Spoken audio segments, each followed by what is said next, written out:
Hello, Assalamu alaikum. Welcome back again. You on this digital platform of JK Boss Foundation classes. So dear students, हम पढ़ रहे हैं chapter number 2 nationalism in India और आज हम इस चैप्टर का लास्ट टॉपिक डिस्कस करेंगे। मगर इस लास्ट टॉपिक से पहले हम एक इम्पॉर्टेंट टॉपिक जो हमारा रह गया था लास्ट लेक्चर में, जिसके लिए आपको लास्ट लेक्चर को देखना होगा and you can see in the playlist. तो आज हम सबसे पहले पूना पैक्ट पे बात करेंगे और उसके बाद हम चलेंगे कलेक्टिव बिलोंगिंगनेस के साथ। ठीक है, सो लेट वी गो। तो आज हम बेटा सबसे पहले बात करेंगे एक इम्पॉर्टेंट पैक्ट के बारे में, जो पैक्ट साइन हुआ था कहाँ पर। जो पैक्ट साइन हुआ था बी आर अंबेडकर और महात्मा गांधी जी के बीच में। पैक्ट हम किसे कहेंगे? पैक्ट समझना जरूरी है। एक किस्म से कहेंगे, एक तरीके से हम कहेंगे we can say a type of agreement. Remember, एक एग्रीमेंट ही हम कह सकते हैं, we can say an agreement. ये एक एग्रीमेंट ही हम क्वाइन कर सकते हैं। It could be agreement sometimes. ठीक है, एक एग्रीमेंट था दो बड़े लीडर्स के बीच में। दोनों अगर हम देखेंगे हिंदू रिलीजन से जुड़े हुए थे। हाँ, दोनों क्या थे? हिंदू रिलीजन से जुड़े हुए थे। क्योंकि हम देखेंगे 1932 में क्या हुआ था, जो सेकंड राउंड टेबल कॉन्फ्रेंस हुई थी। सेकंड राउंड टेबल कॉन्फ्रेंस, वहां पर बी आर अम्बेडकर और महात्मा गांधी के बीच में सम आर्ग्यूमेंट्स हुए थे। तो उन आर्ग्यूमेंट्स को वो आर्ग्यूमेंट्स आगे जाके एक रंग लेते हैं on the separate electorate. And that why B R Ambedkar and Gandhi signed an agreement. कब साइन करते हैं? 1932 में। और कहा गया agreement made between B R Ambedkar और महात्मा गांधी के बीच में एक एग्रीमेंट साइन हुआ। ठीक है, जो बेसिकली किस चीज को डिस्कस कर रहा था?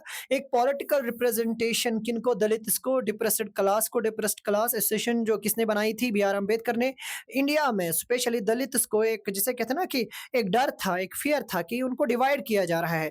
क्योंकि इंडियन सोसाइटी को डिवाइड किया जा रहा था, तो एक पर्टिकुलर कम्युनिटी उसको साथ दे रही थी, क्योंकि वो हैरस किए गए थे, वो एक्सप्लॉइट किए गए थे।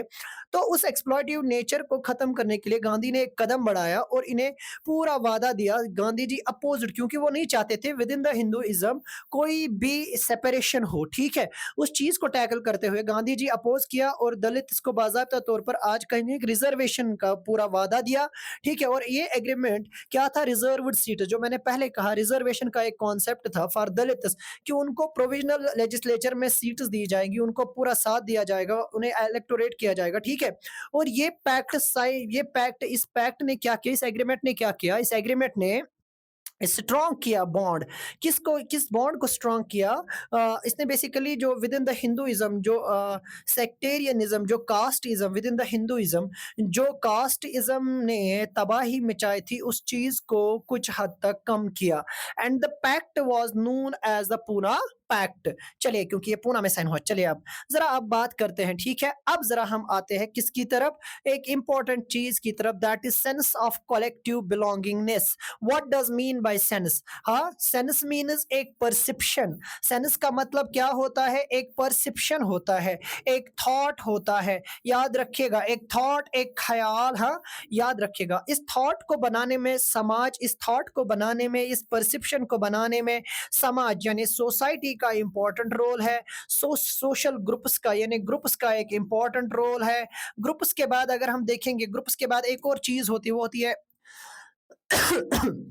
ग्रुप्स के बगैर कल्चर का एक इंपॉर्टेंट रोल है। कल्चर के साथ साथ एनवायरनमेंट का एक इंपॉर्टेंट रोल है। अब उस जमाने में क्या हुआ? क्योंकि नेशनलिज्म की भावना, देशभक्ति की भावना लोगों में अब आहिस्ता आहिस्ता जाग रही थी और वो ब्रिटिशर्स के खिलाफ, ईस्ट इंडिया कंपनी के खिलाफ, स्पेशली ब्रिटिशर्स के खिलाफ अब एकजुट हो रहे थे अक्रॉस द ऑल रिलीजन्स।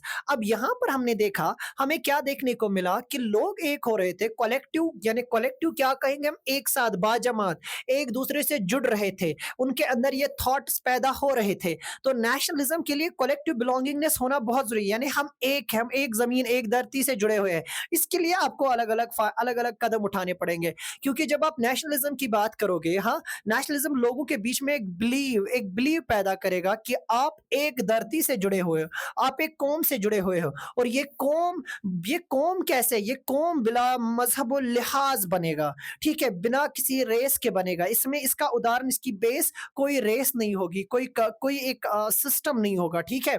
याद रखिएगा, कोई एक, जैसे हम, सॉरी, नॉट सिस्टम, बट इसकी कोई बेस नहीं होगी। Across the all religion, across the all sects, you people can enjoy the freedom and right to speech, right to equality. हाँ, अब वहां पर क्या होगा, अब अलग अलग चीजें इस चीज को क्या करेगी, कंबाइन करेगी। वही चीज हम इस कलेक्टिव सिंबल्स में देखेंगे। क्या होगा, भारत माता, आप जरा देखिए, इमेजेस बनाई गई। हाँ, इमेजेस रिप्रेजेंट कर रही है, क्योंकि same on the ground of, on the floor of, on the channel of, what on the channel of, on the face of the European nationalism, images were created, paintings were created, songs were composed, songs were written। आप देखिए क्या हुआ, nationalist recorded folk tales, folk songs. हाँ, और वो आप देखिए, यानी उन कल्चरली, मैंने अभी कहा ना, कल्चर ने एक नया परसेप्शन यहाँ पर पैदा कर दिया। और रविंद्रनाथ टैगोर, हाँ, नताशा शास्त्री वर प्रोमिनेंट फिगर्स। उनमें तो रविंद्रनाथ टैगोर, और रविंद्रनाथ टैगोर का आप स्पेशली नाम देखेंगे इन फिगर्स में। हाँ, जिन्होंने रिवाइवल किया, जिन्होंने फोक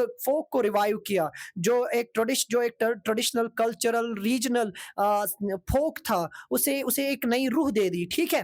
फोक was considered national literature and representation of people. लोगों को जुड़ा गया ट्रू थॉट्स, मैंने अभी कहा ना, कैरेक्टर्स को अलग अलग लिटरेचर के जरिए, कहानियों के जरिए, कहीं से भी लोगों के अंदर वो देश भावनाएं जगाई गई। आप देखिए कैसे इमेज, यानी एक भारत माँ, भारत को, हिंदुस्तान को एक माँ का दर्जा दिया गया, और माँ को आजाद करने इसके साथ जोड़ा गया। एक माँ जिसके हाथ में झंडा था, जिसके हाथ में क्या था, जिसके हाथ में आप देखिए माँ शेरों वाली। हाँ, हिंदुइज्म में बड़ी बड़ी, जिसे कहते हैं ना, ग्रेट बिलीफ द पीपल।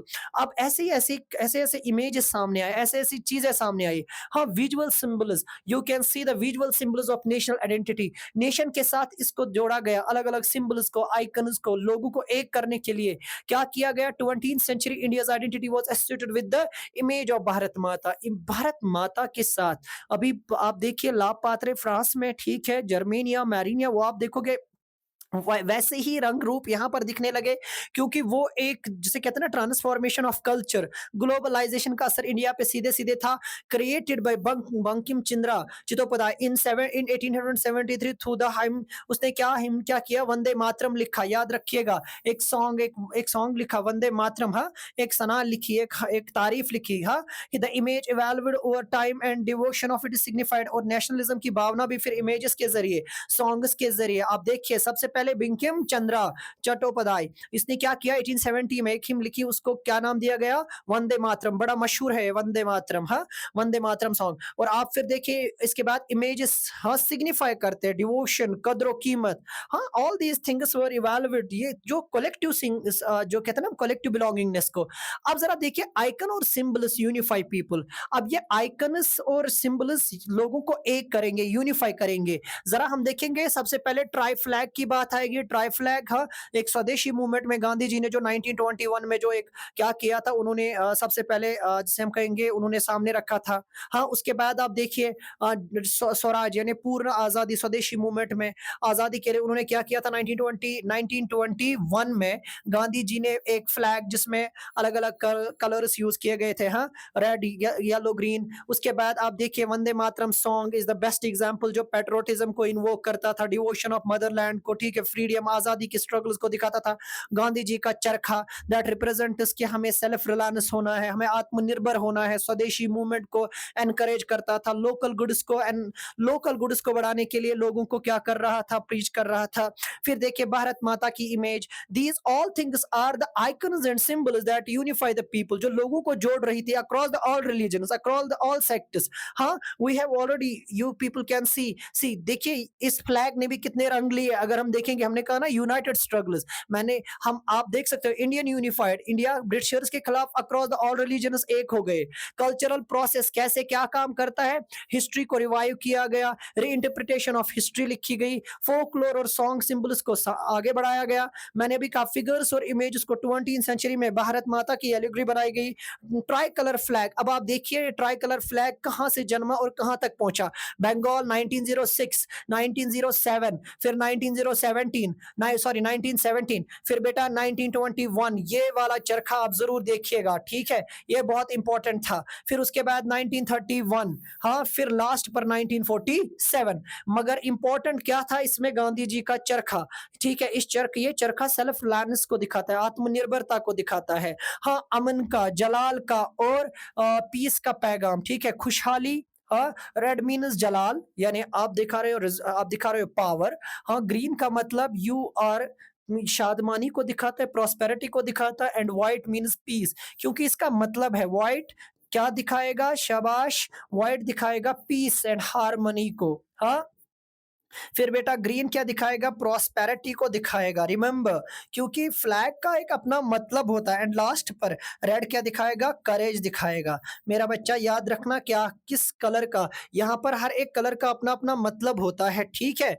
अब यहाँ पर आप देखोगे ना, यू विल सी, अब चरखा क्या दिखाएगा? यहाँ पर ये चलता रहेगा, हाँ, यानी प्रॉस्पेरिटी डेवलपमेंट को दिखाए, बट कंटिन्यूअस प्रॉस्पेरिटी को दिखाएगा, सेल्फ रिलायंस को दिखाएगा। उस वक्त 1920 में इसका क्या मतलब था? इन 1922 चरखा का मतलब था स्वदेशी, चरखे का मतलब था देसी, चरखे का मतलब था इंडियन, ठीक है। सेल्फ गुड्स को, जो इंडियन गुड्स है, to promote Indian goods, to promote, हाँ, है इंडियन गुड्स को प्रमोट करना ही उस समय की जरूरत थी, डिमांड थी। तो चलिए आगे, now we come to the another interpretation of history. हम देखेंगे कलेक्टिव सेंस में, हम क्या देखेंगे? जो कलेक्टिव बिलोंगिंगनेस में एक और चीज जो इंपॉर्टेंट आती है, इंटरप्रिटेशन ऑफ हिस्ट्री, यानी हिस्ट्री को फिर से दोबारा समझने की कोशिश की गई, नए तरीके से लोगों के सामने रखी गई। हाँ, India sought instil pride in the nation by the interpreting, जो हिस्ट्री लिखी गई ना बाल गंगाधर तिलक और बाकी लोगों के जरिए, उसमें एक प्राइड था, उसमें जो कहते हैं ना एक जलाल था,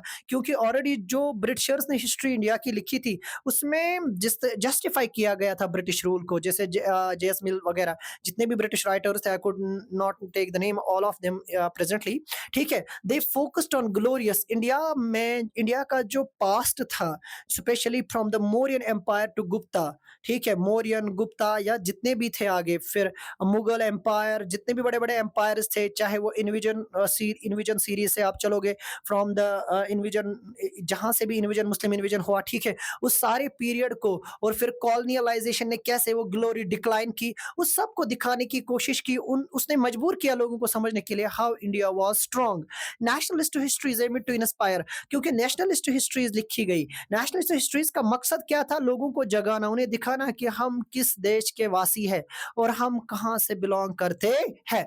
this was, if you see, हाँ, this was all about issuing in the unifying people, ठीक है, इश्यूज। अब मैटर्स भी थे, there were number of things जो इशू बन रहे थे कि एक हो ना, when the glorified past was predominant, Hindu people of other communities felt exclude. देखिए क्या हुआ, अब क्या हुआ, क्योंकि जब हम इंडिया का पास्ट चेक करेंगे बिफोर 8th एडी, तो 8th एडी से पहले, क्योंकि इंडिया मुसलमान 8वीं सदी से डोमिनेट करना स्टार्ट करते हैं, तो उससे पहले क्योंकि हिंदू पीरियड था, तो जब भी आप ग्लोरिफिकेशन ऑफ इंडिया की बात करोगे इन द एंशिएंट, तो you will found the Hindi, हाँ, you will find the Hinduism. So बाकी जो कम्युनिटीज थी, क्रिश्चियन थे, मुस्लिम्स थे, सिख्स थे, उनको लगा कि we are not included, we have been excluded, हमें अलग किया गया। चैलेंज था ना, इसलिए कि एक क्रिएट करे एक सेंस ऑफ यूनिटी, हाँ, कि मेंटेन करे, हम कल्चरल आइडेंटिटी ऑफ इंडिया को मेंटेन करें। It was one of the biggest challenge that always we people have addressed. तो ये यहाँ से हमारे सारे आज इस चैप्टर के, ये chapter number 2 nationalism in India complete होता है, ठीक है। अगर बेटा आपकी कोई भी क्वेरी है, आपका कोई भी आप इस चैप्टर से रिलेटेड आपको कोई भी इश्यू है and you people want to explain that more, ठीक है, यू कैन कमेंट एंड आप हमारे काम को पसंद करें, so then like and share जरूर बनता है, सब्सक्राइब कीजिए और जुड़े रहिए जेके बॉस के साथ। मिलते हैं एक नए चैप्टर के साथ, एक नए लेक्चर के साथ, तब तक के लिए खुदा हाफिज, फी अमानिल्लाह।